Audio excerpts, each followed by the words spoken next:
Rising star Kayla Estrada pinagtanggol si Angie Salvacion. Hi guys, welcome back to our channel.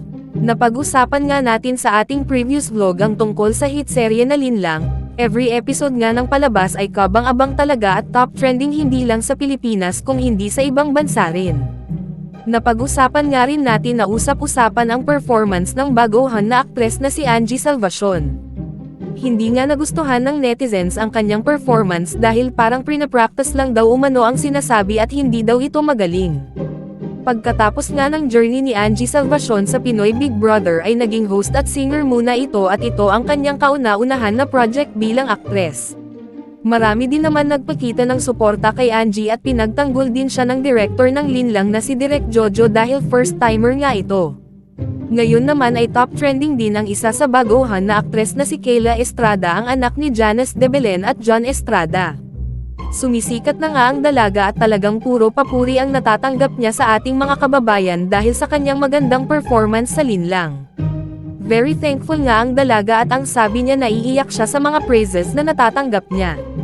Ang sabi ni Kayla, "Thank you for the kind words everyone," nakakaiyak. "My heart is full."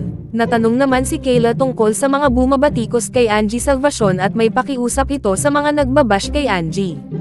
"I understand that criticism is part of it, di ba? I mean, we welcome it, kasi we learn from the criticism that we receive. But I think some people may have taken it too far. And I really hope that we can just be kind and nicer, and more responsible in what we say online."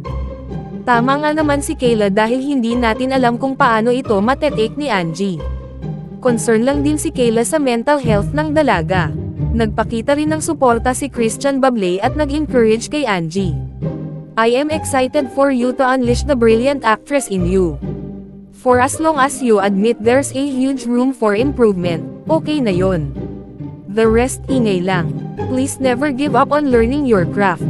Meron yan, Angie. I believe in you." Mapapanood nga po natin si Kayla Estrada at Angie Salvacion sa Linlang sa Prime Video at sana ay panoorin natin ito. So ano say ninyo dito guys?